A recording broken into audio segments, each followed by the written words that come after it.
But this lesson is a lesson that goes kind of with our theme that we've had this year, hand in hand with the healer. And I imagine there are a few people here that have probably traveled the Bible lands, that have probably gone and they've seen with their own eyes some of the great places that Jesus had been at. Specifically, this body of water known as the Sea of Galilee. This sea is actually a freshwater lake. It's situated in the northeastern side of Israel, and it spans about some 64 square miles, about the size of Washington, D.C. It's also the lowest freshwater lake in the world. It sits about 705 feet below sea level. Many have built homes along its shores. Many have worked its banks and its waters, fishing for food and by profession. And it, as well as many of towns and cities, are where we find a great number of stories in the biblical narrative taking place. Particularly stories of Jesus' life, His miracles, and His ministry. Now I want you to imagine how this lake sits. Because it sits about 26 miles east of the Mediterranean Sea. So, to its east, or to its west, there's nothing really blocking the winds that come in. There's nothing really stopping the storms. Nothing really impedes the motion there. And so you can imagine how when a storm comes in from the Mediterranean Sea and the winds come in down that gentle slope of the Galilean hills, unimpeded, impacting those waters, you can imagine how very quickly, without warning, a nice day of fishing or traveling can become a nightmare, where you fear for your life, and you now wonder if you're going to make it back to shore. Well, in Matthew chapter 8, we find the disciples and Jesus in that very position. And this is where I want us to begin our discussion this morning as we get into our lesson. In Matthew chapter 8 and verse 24, the text there says, "And behold, there arose a great storm on the sea, so that the boat was being swamped by the waves. Now, Jesus and His disciples, they've gotten into this boat. They've gotten into this boat, and they have pushed away from the shore. And you get the idea from the context that they're trying to get away from something. They're trying to get away from these crowds. If you really think about what's been going on since the beginning of chapter 8, right there at the beginning, Jesus heals a leper. And then they go to Capernaum. And at Capernaum, Jesus is stopped there by a centurion.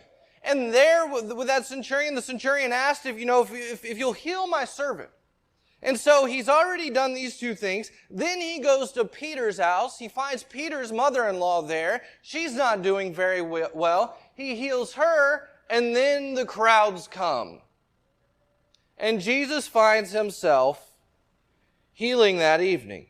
It says, they brought to him many who were oppressed by demons, and he cast out the spirits with a word and healed all who were sick. So Jesus has gone through all of this. He's been very active this day. And then, right there, at the end of that, he finds himself in a crowd. And it appears enough is enough. And Jesus says it's time to go. We're going to push our way to the other side. So you get the idea here that they're getting away from the crowd, maybe trying to recoup a little. But while they are out on the Sea of Galilee, this great storm comes. And it quickly engulfs them. And the waves are getting to be too large. They're large enough that they're coming over the side of the ship. They're starting to take on water. And the disciples have worked their way into a frenzy of fear and helplessness. They're trapped on this boat and stuck in the storm. And they're scared to death. And yet all the while, Jesus is sound asleep. Mark tells us he was in the stern, asleep on a cushion. Now you can imagine at this point in verse 25, the disciples running to get Jesus. They come and they wake him up and they're yelling, "Save us, Lord, we're perishing." And you can imagine this whole event. A great storm has come. This boat is being tossed about by the sea. We're taking on water. We can't bail quick enough. How can you sleep at a time like this? Please do something. They're in a full panic. They're begging for Jesus to help. And you almost expect Jesus to leap up and take charge and, take it as a ship's captain. Tighten down the ropes. Batten down the hatches. But you don't get any of that.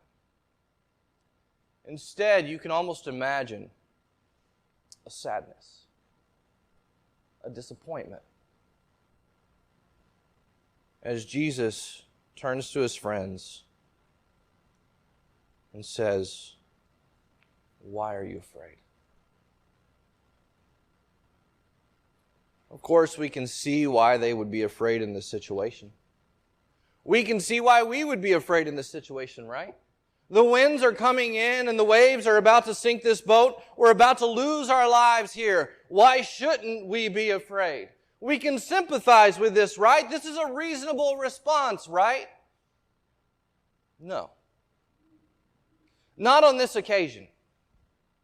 Any other time, this might be a reasonable response. Any other time, this might be a rational response. But brethren, this time it's neither of those. And do you know why? It's because on this particular occasion, the Creator and Savior of the world is sitting right there in the boat with them. Notice what he says to them.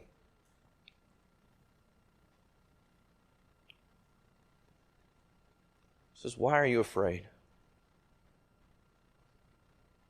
On this occasion, they don't deserve sympathy. What they deserve is good old hearty, "What is the matter with you people?" And that's exactly what Jesus gives them. Why are you afraid? He says in verse 26, "O you of little faith." Now, someone might say, that's a little harsh. I mean, come on, you have this storm. They're in a boat. Waves are coming over the side. We're about to be bait. And they're in this panic. But I want to give you some things to think about. I want to give this some real thought here. Because what we're seeing here is a group of people that have seen many things done by the hand of Jesus. And it's not just what they've seen, but what they've just seen. Remember, we just talked about this. Jesus has healed a leper. He has made a lame man to walk. They just witnessed Jesus heal all kinds of sick people. They've been with him. They've seen it with their own eyes. It's not like they didn't know that he had the power to do something. It's not like they didn't know he had the power to fix this. If their faith and trust in Jesus was what it ought to have been on this occasion, after all they had witnessed, they should have been curled up asleep next to him.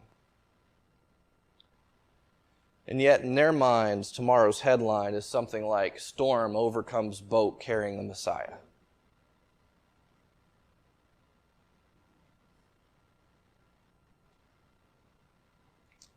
Not only that, but Mark records for us something that Matthew does not.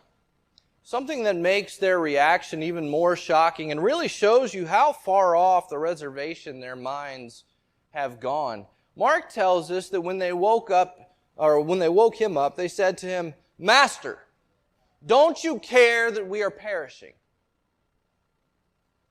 Their confidence as Jesus was so small in that moment that they actually have the gall to ask Jesus the question, "Do you care?"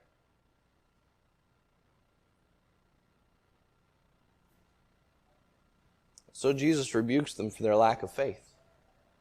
And you might notice in Matthew's telling of the story that he addresses their faith before he addresses the storm. Waves are coming over the side of the boat. Water is everywhere.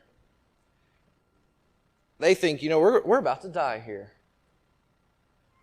And Jesus, before doing anything else, just waking up from a nap, the first thing he says to them is, "What's wrong with you? Where is your faith?" We see this. And we think about all they've witnessed, all that they've seen, all that they've experienced, and we say, they probably should have been acting a little bit differently. Shouldn't they by now have come to trust in His care? To trust in His power? Shouldn't they have said, the storm doesn't matter, Jesus is here, this is the safest boat on the Sea of Galilee. This is the safest boat anywhere. Even if they didn't know how He was going to do it, they should have thought, Jesus will get us through. But they are scared to death. They're just acting like Jesus can't help. In fact, they're acting like Jesus isn't even there at all. Maybe we shouldn't sympathize with the disciples, but I think we can certainly relate to them. Which of us doesn't see something about ourselves in the response of these men? Which of us hasn't reacted in a similar fashion? Because, brethren, the fact is that God doesn't fix things so that life is always smooth sailing. That's not the way He works. God doesn't take the storms away all the time. Sometimes difficult things are going to come and they're literally going to knock us off of our feet. We make plans, we work toward goals, we have hopes and dreams, and all of that comes crashing down. And Jesus, when you have everything, just as you have everything built up and all that comes crashing down, it's sometimes debilitating, isn't it? Ever heard of COVID? It hasn't changed the world at all, has it? I had plans before COVID. We would have been here 2 years ago if it wasn't for COVID. Well, Lord willing.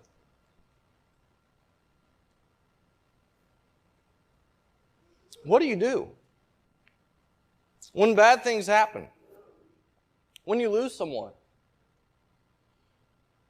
How do you handle the problems of life? Because again, God doesn't just make it so none of those problems ever come our way.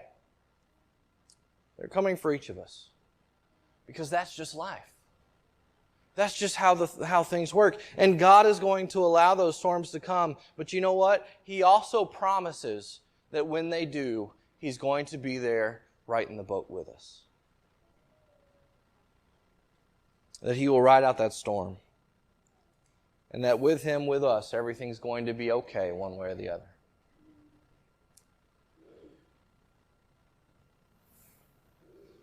What are we going to do? We're not going to answer that question yet. But I want you to see that question. So that's Jesus in the boat with His disciples, with believers. Yes, they failed in the faith and trust department on this occasion, but still, these are men who believe. They believe in God, they believe in the Messiah to come, and they know that there's something about Jesus that He can help, but seem to just miss it on this occasion. The next story that follows is a little bit different, and keeping this story in mind, I want you to notice what Jesus is confronted with in the next one. The next story is about a demon-possessed man, or demon-possessed men in the Gadarenes. And Jesus and His disciples, they've gotten through this storm, and they're finally on the other side of the Sea of Galilee, and right away it seems like they're walking along, and these two men, possessed by demons, they're coming out of the tombs to meet them. So demon-possessed men coming out of tombs. This should give us a pretty decent idea of what kind of men these are, or what kind of people these are. Notice further how the text describes these men. It says in verse 28 that they were so fierce that no one could pass that way. In other words, you couldn't contend with these guys. You weren't going to win a battle. They were that violent, they couldn't be controlled, and it was just best to probably avoid them altogether. These are the men that come out to Jesus on this occasion. And as they're coming out to meet Him, read with me. It says, "Behold, they cried out, 'What have you to do with us, O Son of God? Have you come here to torment us before the time?' Now a herd of many pigs was feeding at some distance from them, and the demons begged Him, saying, 'If you cast us out, send us away into the herd of pigs.' And He said to them, 'Go.' So they came out and went into the pigs, and behold, the whole herd rushed down the steep bank into the sea and drowned in the waters. Now I want you to think about what Jesus has done for these two men on this occasion. And not just these two men, but also for the people of this province. What Jesus has done for them on this occasion. This area of the country is an area that no one can go. No one can go around that area. These men have made life very difficult in that way. And who knows the ultimate impact these two men have had on this area. This very well may be the most direct path through. And if it is, these two men, they're affecting travel. Maybe they're affecting commerce. They've certainly affected the health and general well-being of the public whenever they've tried to travel around that area, just based on this description. And who knows what else. But whatever the case, Jesus has just rid the country of maybe one of the worst problems that they've had. And at the very least, He's rescued two of their people from horrible lives, saving everyone further inconvenience. And He did it with nothing but speech.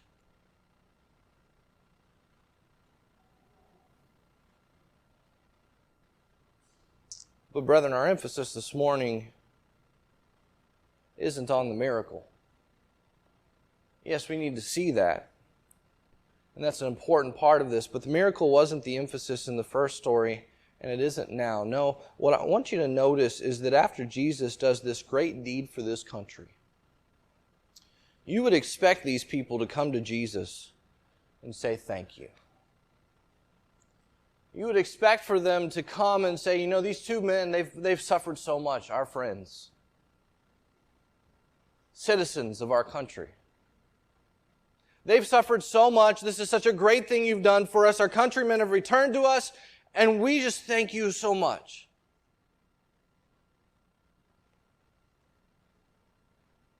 But you don't get any of that at all. In fact, it says in verse 34, "And behold, all the city came out to meet Jesus, and when they saw Him, they begged Him to leave their region." Please leave us alone. Please get out. Please just go. Now maybe you're like me. Maybe you look at this story and you think, what? How could that be their response? How could they treat Jesus like that after what He's just done for them? And unfortunately, we're not told exactly why it is they ask Him to leave. Maybe it was fear of the unknown. Maybe it was just fear of His power. But I have to wonder, if we look at the context and think about what just happened, if the inclusion of certain data points here doesn't provide a key indicator as to what the real problem is. For instance, in Mark chapter 5 and verse 13, we're told that the number of pigs totaled to around 2,000. And I'm not a pig expert, but since Google is 100% reliable, I was able to find what it was called was a raising pig for meat calculator. And when you break down 2,000 pigs and what it costs to buy one, to feed it, and then to have it butchered, just the cost, the amount comes to $1.4 million to our standards. This has cost somebody greatly. Yes, money wasn't what it was, or it wasn't then what it is now.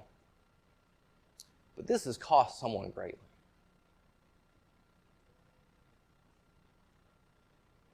And you have to wonder from the context, do we maybe get the idea that these people might want Jesus to leave due to what His presence might cost them?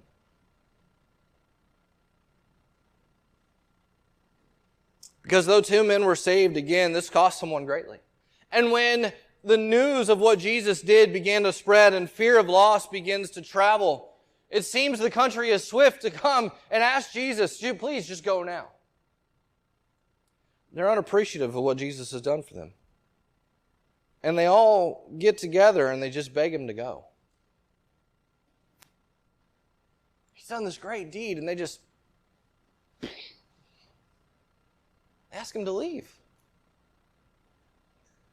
Jesus has exorcised these demons, and he's done so using the power of the kingdom of God. And people have seen this. He's done it in a marvelous way. And he's made all things right, because that's what he does. You know, I can take a life that's dominated by Satan, and I can free you from that grip. I can take the power of Satan, and I can break his hold on you. That's what Jesus has done on this occasion. And the people say, please get out.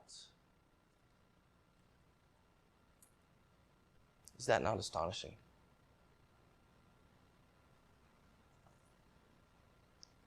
I want to bring these two stories together.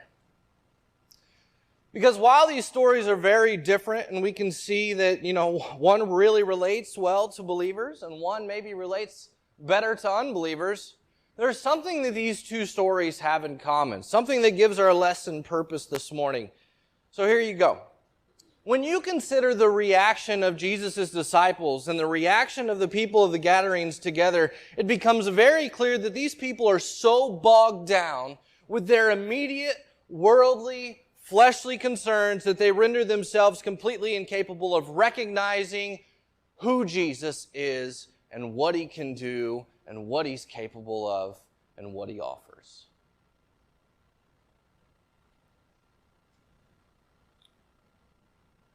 They're incapable of recognizing or even acknowledging the healing power and the help that stood before him. Jesus Christ, the Son of the living God. We started with his disciples so concerned about their well-being and their comfort and their safety. They think, they're in danger. And they think, we've thrown ourselves into this faithless panic because of what's going on here. And they come and they rouse Jesus saying, Jesus, you need to do something. We're all going to die. Don't you care that we are perishing? That is their response. And they allow those concerns for their lives and their safety to override and conquer whatever faith they had in Jesus Christ at that time. But then you have the people of the Gadarenes, who seem so concerned about the effect Jesus is going to have on their people. The presence of Jesus in their lives. Maybe even on local commerce. So concerned about his power and possibly the economic impact of Jesus' ministry that apparently they had no awe, they have no wonder, they have no appreciation for what he has done. Those formerly demon-possessed men are now completely calm. They're now whole. And rather than people saying, that's amazing, how have you done this? By what power have you done this? Who are you? Their concern seems to be, we can't afford to have you here. I want to ask you this morning, how often do you find yourselves relating to these people? How often do you find yourselves acting just like these disciples? We have a problem or something that threatens to overwhelm us. Something goes terribly wrong. Something unexpected happens. Plans fall through. Loved ones are taken from us. Jobs sour. Maybe they're even lost. Or maybe we sin and we realize the far-reaching consequences of the mistakes that we've made. What do? Do we go cry? And wonder? And talk to other people and fret and get upset? I don't know what I'm going to do. Perhaps I'll do this over here, or perhaps I'll do that over here. I might be able to get along for a while. I don't know how long we'll make it from here. Does Jesus even care about me?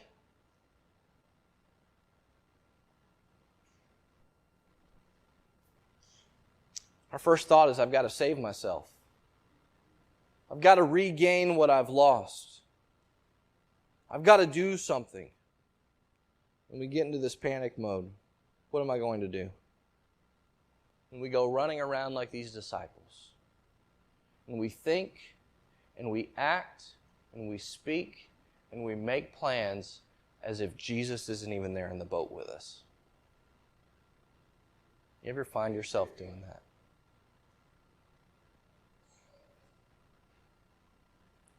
Sometimes Jesus needs to say to us through this text, why are you afraid?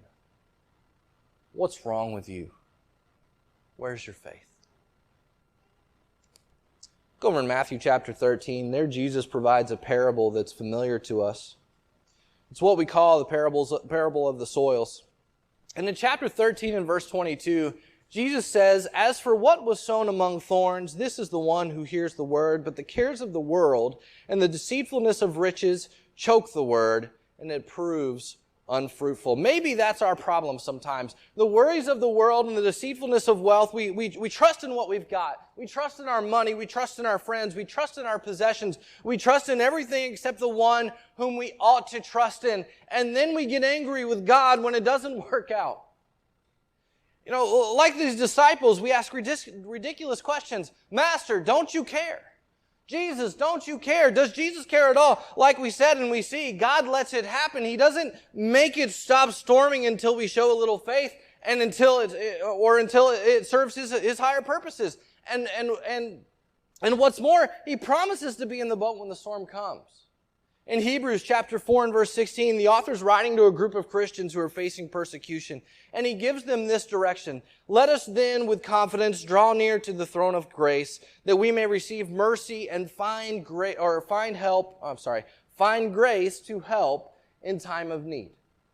Grace to help in time of need. Where do you get that? The author says, let us draw near to the throne of grace with confidence. You go to the Lord for that. Don't go to the neighbor. Don't go to your bank account. You don't always go to the preacher or the elders. There's something to be said about the encouragement that we gain from each other, and I don't want to discourage that, but the point is, there's only so much people can do to solve our problems. It's the Lord who can fix them. Very quickly, going back to the story of the disciples and Jesus in the boat, you may recall how after Jesus calms the storm, all three writers of the Synoptic Gospels phrase the disciples' response in this way. What sort of man is this? And brethren, it's time you and I start to learn what kind of man this is. Recognizing what he has done.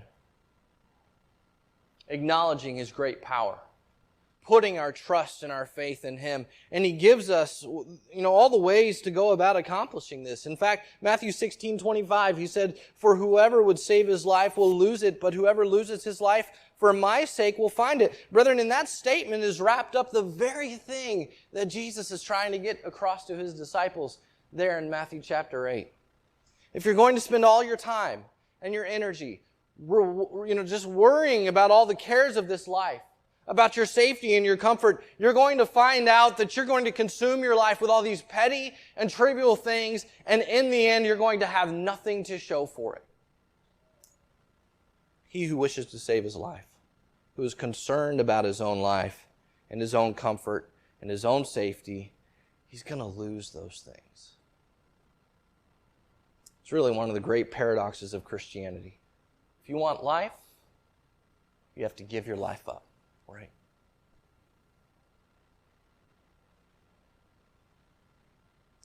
What Jesus is saying to us is, I want you to let go of you.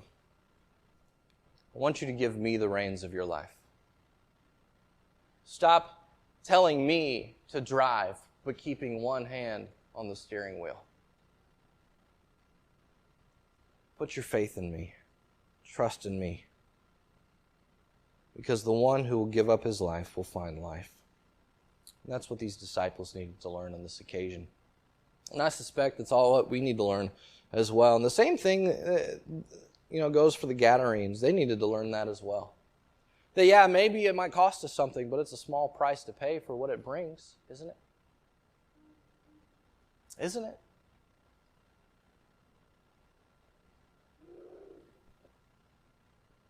The Gadarenes say, we'll pass. Jesus, you're not wanted here.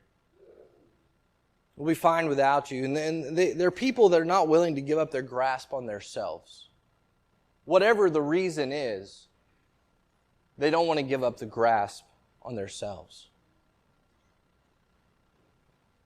And that's why many never come to Christ at all.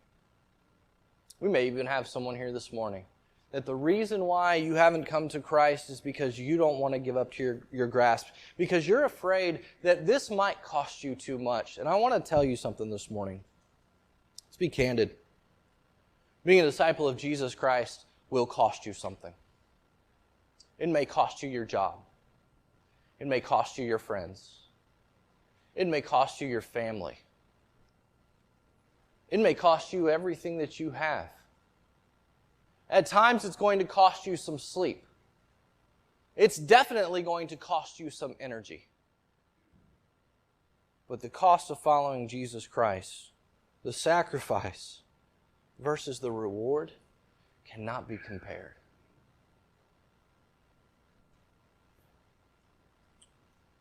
It's what stood in the way of the rich young ruler. He wasn't willing to give some things up.